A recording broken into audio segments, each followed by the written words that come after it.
देखिए बेटा, ये गणितीय भौतिकी है। इसमें कुछ मुख्य कोणों के मान ये भी हमें निकालने होते हैं। तो कुछ मैंने यहाँ लिखे हैं, जो हमें आवश्यकता रहेगी उतने ही लिखे हैं मैंने, ज़्यादा नहीं लिखे हैं इसमें, ठीक है ना। अब जैसे कोण है, अनुपात ये लिखा है, फिर मैंने 0 डिग्री लिखा है, 30 डिग्री लिखा है, 45 डिग्री लिखा है, 60 डिग्री लिखा है, 90 लिखा है, पर 120 लिखा है, पर 180 लिखा है, ठीक है। तो बीच के आप इतने ही आवश्यकता रहती है हमें फिजिक्स में ज़्यादातर, ठीक है ना। तो 0, 30, 45, 60, 90, 120 डिग्री और 180 डिग्री, ठीक है। तो यहाँ पर सबसे पहले हम लेते हैं साइन का, साइन थीटा, ठीक है। इसके बाद यहाँ पर हम लिख देते हैं कॉस थीटा का, ठीक है। और यहाँ पर हम टेन थीटा का। बाकी आप जानते हैं उल्टे हो जाते हैं वो तो, ठीक है। साइन जीरो का मान, साइन जीरो का मान क्या होता है, 0 होता है। साइन 30 का मान कितना होता है, 1/2 होता है। साइन 45 का मान आप जानते हैं 1/√2 होता है। साइन 60 का मान कितना होता है, √3/2 होता है। साइन 90 का मान क्या होता है, 1 होता है। और इसका मान √3/2 होता है, और इसका मान 0 होता है, ठीक है।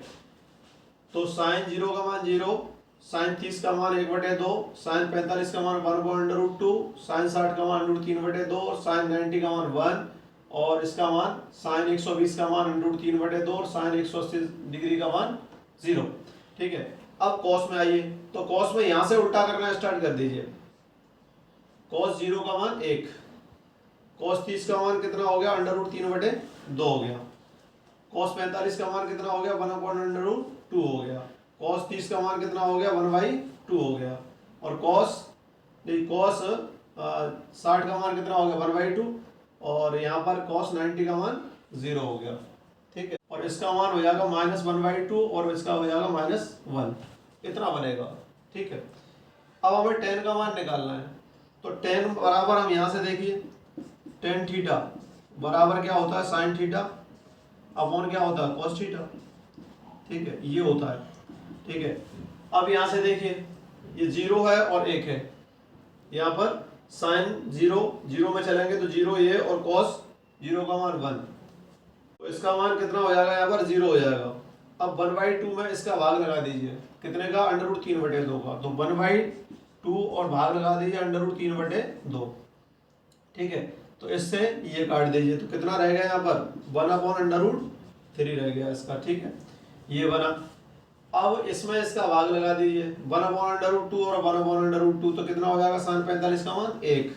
अब यहाँ से देखिए 60 का निकालें तो √3/2 अपॉन कितना हो गया, 1/2, 2 से 2 कट गया, तो इसका मान कितना रह गया, √3 रह गया, ठीक है। अब यहाँ से 1 में 0 का भाग लगा दें, 1 में 0 का भाग लगाएंगे तो क्या आएगी, इनफाइनाइट संख्या आएगी। और इसमें भाग लगाइए, यहाँ पर √3/2 अपॉन -1/2, 2 से 2 कट गया, तो ये कितना रह गया, -√3 रह गया, ठीक है। और इसका मान 0 में 1 का -1 का भाग लगा दीजिए, तो 0 में -1 का भाग लगाएंगे तो कितना होगा, यहाँ से 0 आ जाएगी वैल्यू इसकी, ठीक है। ये वैल्यू यहाँ पर इसकी होगी, ठीक है। अब हम आगे इसको बढ़ाना चाहें तो बढ़ा सकते हैं, बढ़ाना चाहें तो आप बढ़ा भी सकते हैं इसको, कोई दिक्कत वाली बात नहीं है। यहाँ से ये आपको टेबल वैसे 10th क्लास में याद होगी, ठीक है ना बेटा, यहाँ से, क्योंकि इसकी हमें आवश्यकता रहती है, तो हमने यहाँ पर आपको लिख के बता दिया है। तो यहाँ से देखिए, ये हो जाएगा कॉट थीटा, ठीक है। और ये हो जाएगा सेक थीटा, और ये हो जाएगा आपका कोसेक थीटा, ठीक है। कॉट इसका उल्टा होता है, तो कॉट, ठीक है ना, 1/0, 1/0, यहाँ से देखिए 1/0 को क्या कहते हैं, इनफाइनाइट कहते हैं। इसका क्या हो जाएगा, √3 हो जाएगा, और इसका कितना हो जाएगा, 1 हो जाएगा। ये हो जाएगा 1/√3 हो जाएगा, और 1/∞ 0 हो जाता है, ठीक है। और ये हो जाएगा -1/√3, और 0 का क्या हो जाता है, इनफाइनाइट, ठीक है। अब देखिए यहाँ से सेक थीटा, सेक का कितना होता है, 1 हो जाएगा ये, ठीक है। ये हो जाएगा 2/√3 हो जाएगा, और ये कितना हो जाएगा, √2 हो जाएगा। ये कितना हो जाएगा, 2 हो जाएगा, और 0 का इनफाइनाइट हो जाएगा, ठीक है, उल्टा। और ये कितना हो जाएगा, -2 हो जाएगा, और ये -1 हो जाएगा, ठीक है। अब इसका उल्टा करें, तो 0 का इनफाइनाइट हो जाएगा यहाँ पर, ठीक है। और इसका कितना हो जाएगा 2 हो जाएगा, ठीक है। और ये कितना हो जाएगा √2 हो जाएगा, और ये हो जाएगा 2√3 हो जाएगा, ठीक है ना। ये हो जाएगा 1 और ये 2√3 हो जाएगा, और ये कितना हो जाएगा इनफाइनाइट। तो इस तरीके से ये आपकी टेबल बन गई, ठीक है। इस टेबल को आप तैयार कर सकते हैं। वैसे तो यहाँ तक आपको टेबल तैयार करनी है 10 तक, ठीक है। वैसे मैंने लिख दिया है, यहाँ तक आप टेबल इसको तैयार करें, इतनी आप इस टेबल को तैयार कर लें, ये ठीक है ना। इतनी तो आपको तैयार करनी है, वो तो मैंने लिख के बता दिया आपको। ये मेन है, यहाँ तक काम देगी आपको, ठीक है। ये टेबल 10 तक आपको काम देगी। बाकी और फॉर्मूले में यहाँ पर लिखता हूँ। देखिए, त्रिकोणमिति के महत्वपूर्ण सूत्र, कुछ ये फॉर्मूले आ रहे हैं, ठीक है ना। ये हमें आगे भी काम देंगे, ठीक है। तो यहाँ से मैं लिख रहा हूँ sin a + b, तो इसका सूत्र होता है sin a cos b plus cos a sin b, ठीक है। क्या होता है, sin a + b बराबर sin a cos b plus cos a sin b, ये हो गया। अब दूसरा है sin a - b, ये प्लस का और ये माइनस का, तो यहाँ माइनस आ जाएगा केवल। तो sin a cos b minus cos a sin b, ठीक है। sin a + b बराबर sin a cos b plus cos a sin b, और sin a - b बराबर sin a cos b minus cos a sin b। अब cos a + b का, ये तो दोनों किसके हो गए, sin के हो गए, ठीक है। तो sin में तो ये लग जाते हैं, ठीक है। अब cos a + b का देखिए, तो cos a cos b, यहाँ माइनस आता है इसमें, cos a cos b minus sin a sin b, ये बन गया, ठीक है। ये cos का बन गया, दो ये cos के हैं, प्लस वाला और ये माइनस वाला। अब यहाँ पर जिसमें प्लस है वहाँ माइनस होता है, और यहाँ माइनस है वहाँ पर प्लस हो जाता है। तो cos a cos b plus sin a sin b, ये बन गया, ठीक है। अब ये तो दोनों साइन के हो गए, ये दोनों कॉस के हो गए। अब ये दोनों किसके आ रहे हैं, टेन के आ रहे हैं। तो यहां से tan a प्लस ये होता है tan b बटे 1 minus tan a tan b, ये बनता है, ठीक है। तो tan a + b बराबर tan a plus tan b बटे 1 minus tan a tan b, ये बन जाता है। अब ये प्लस का है, तो यहाँ प्लस है और यहाँ माइनस है, ठीक है। इनमें केवल चिन्ह चेंज करना है आपको। तो tan a - b, तो ये हो जाएगा tan a minus tan b बटे 1 plus tan a tan b, ये बन गया बेटा, ठीक है ना। तो दोबारा से मैं एक बार ये तीनों को रिपीट कर देता हूँ, साइन वालों को और कॉस और tan वालों को। तो sin a + b का सूत्र बनता है sin a cos b plus cos a sin b। sin a - b का बनता है sin a cos b minus cos a sin b। ये प्लस का है तो यहाँ प्लस आ गया, ये माइनस का है तो यहाँ पर माइनस आ गया, ठीक है। अब देखिए cos में, देखिए cos a + b बराबर है cos a cos b minus sin a sin b हो गया। ये प्लस है तो यहाँ माइनस आ गया इसमें, ठीक है। और cos a - b लिखा हुआ है, ठीक है। तो cos a cos b plus sin a sin b, ये बन गया। अब tan a + b का देखो, तो tan a + b बराबर tan a plus tan b बटे 1 minus tan a tan b। tan a + b बराबर tan a plus tan b बटे 1 minus tan a tan b, ये बन गया। अब देखिए tan a - b, tan a - b का देखेंगे, तो tan a minus tan b बटे 1 plus tan a tan b, केवल चिन्हों को चेंज किया गया यहाँ पर, ठीक है।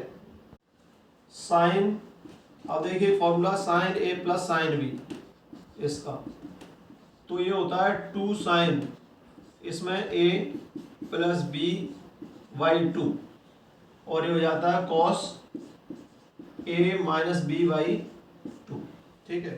sin a plus sin b, यहाँ पर ब्रैकेट में है दोनों, देखो यहाँ पर अलग अलग है दोनों ये। तो sin a plus sin b बराबर 2 sin a + b/2 cos a - b/2, ये फॉर्मूला आता है, ठीक है। देखिए यहाँ से अगर माइनस चिन्ह चेंज करें तो क्या होगा, sin a minus sin b बराबर 2, साइन की जगह cos चेंज हो जाएगा बस इसमें, cos a + b by two अब और into sine a minus b by two. तो ये बन गया sine a minus sine b बराबर two cos a plus b by two और sine a minus b by two. ये यहाँ पर साइन की जगह कॉस आ गया और कॉस की जगह पर साइन आ गया, केवल माइनस होने की वजह से। तो ये फॉर्मूले आपके कुछ बन जाते हैं। अभी हम कॉस 2a और साइन 2a के फॉर्मूले भी लिखाएंगे। अब देखिए यहाँ पर ये फॉर्मूला ये ज़्यादा सबसे ज़्यादा यूज होता है साइन 2a। इसको कहते हैं to sign A cos A. ठीक है, ये होता है साइन 2 बराबर to sign A cos A. अब यहाँ से कॉस 2a बराबर 1 माइनस टू साइन स्क्वायर ए, ये बन जाता है। एक कॉस की 3 फॉर्म होती हैं, कॉस 2a और कॉस 2a। ठीक है, यहाँ से ये होता है कॉस स्क्वायर ए माइनस साइन स्क्वायर ए, ये बनता है। और एक और बनता है 2 कॉस स्क्वायर ए माइनस 1। ये 3 फॉर्म बन जाती हैं इसकी। तो देखिए साइन 2a बराबर क्या हो गया 2 साइन ए कॉस ए। ठीक है, कॉस 2a बराबर हो गया 1 माइनस 2 साइन स्क्वायर ए। कॉस 2a बराबर हो गया कॉस स्क्वायर ए माइनस साइन स्क्वायर ए। कॉस 2a बराबर 2 कॉस स्क्वायर ए माइनस 1। एक बार दोबारा रिपीट कर देते हैं। साइन 2a बराबर 2 sign A cos A.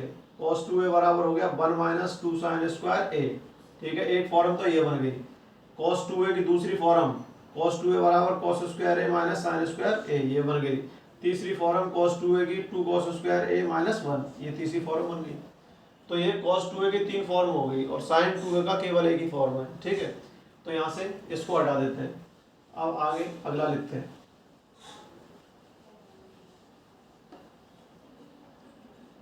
tan 2a की ले लीजिए, tan 2a। ठीक है, तो 2 tan a बटे 1 माइनस tan स्क्वायर है। tan 2a बराबर 2 tan a बटे 1 माइनस tan स्क्वायर ए, ये tan 2a का फॉर्म बन जाती है। तो tan 2a का हो गया 2 tan a बटे 1 माइनस tan स्क्वायर ए। ठीक है, अब ये देखिए एक त्रिभुज की बात कर रहे हैं हम यहाँ पर। किसी त्रिभुज ABC जिसकी भुजाएं क्या हो a स्मॉल b और स्मॉल c, वह कोण ABC हो। जैसे ये कोई एक त्रिभुज है। ठीक है, ये त्रिभुज है जिसकी एक भुजा a b और c है। ठीक है, इसका एक b और ये c कोण है। कैपिटल लेटर्स वाले तो कोण है और भुजाएं स्मॉल वाली a b और ये c, कैपिटल लेटर्स वाले क्या है, ये कोण है। ठीक है, हो तो इसको हम ऐसे लिख सकते हैं।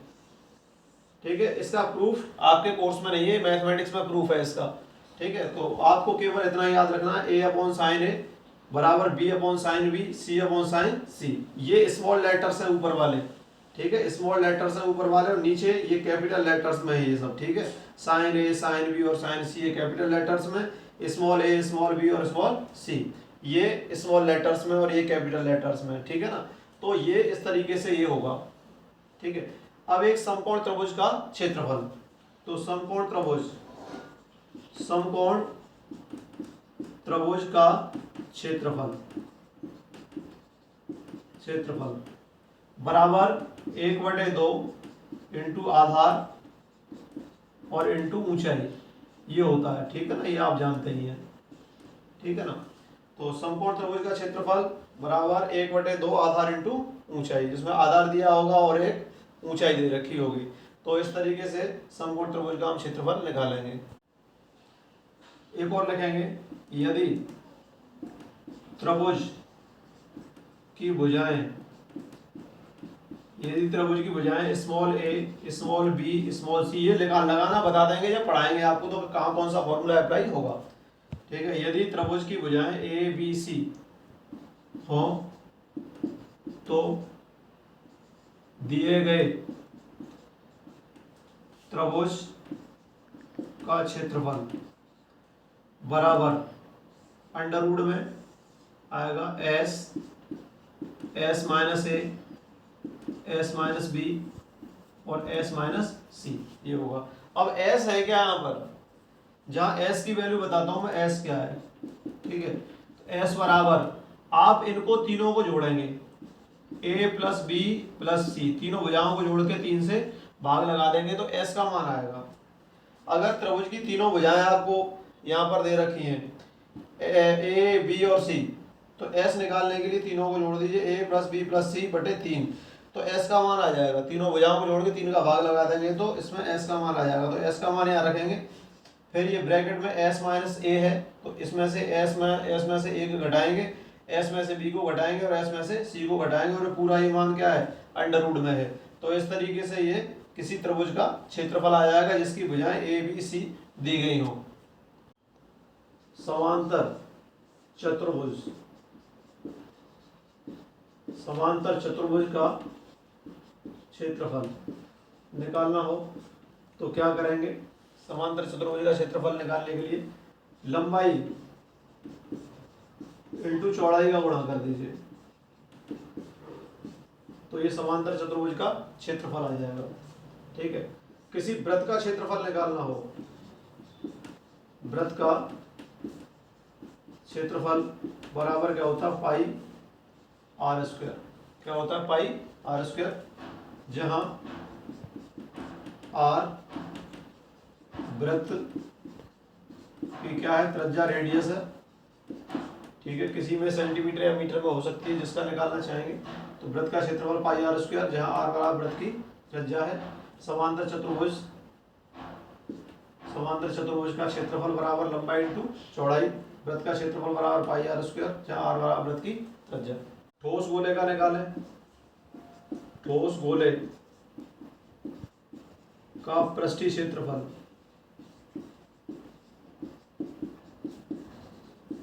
पृष्ठीय क्षेत्रफल बराबर होता है 4 पाई आर स्क्वायर, ठीक है। जहां पर स्मॉल आर ठोस गोले की क्या हो जाएगी, त्रिज्या, रेडियस हो जाएगी, ठीक है ना। ये इस तरीके से होगा, ठोस गोले का पृष्ठीय क्षेत्रफल बराबर 4 पाई आर स्क्वायर, जहां आर बराबर ठोस गोले की त्रिज्या आ जाएगी। देखिए शंकु का पृष्ठीय क्षेत्रफल, शंकु का पृष्ठीय क्षेत्रफल बराबर पाई आर एल, ठीक है। जहां एल शंकु की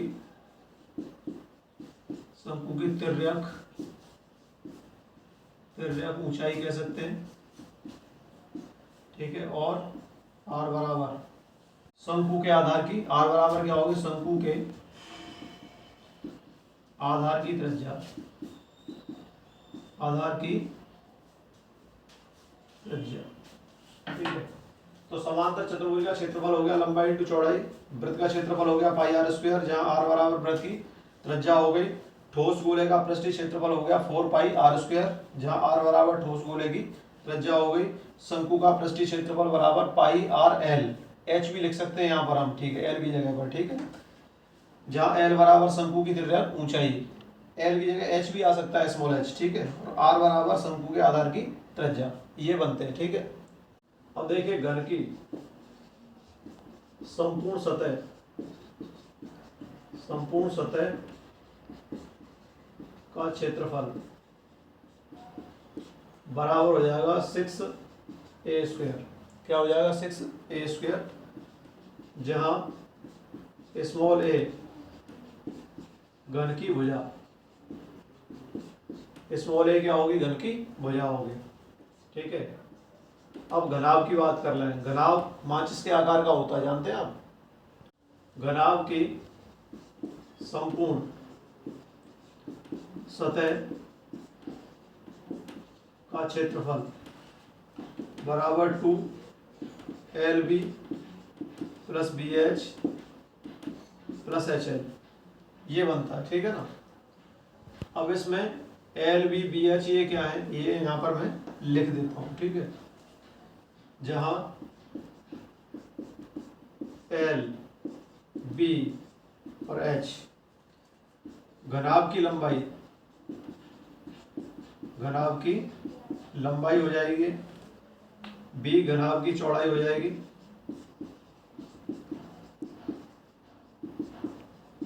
घनाभ की चौड़ाई हो जाएगी, और एच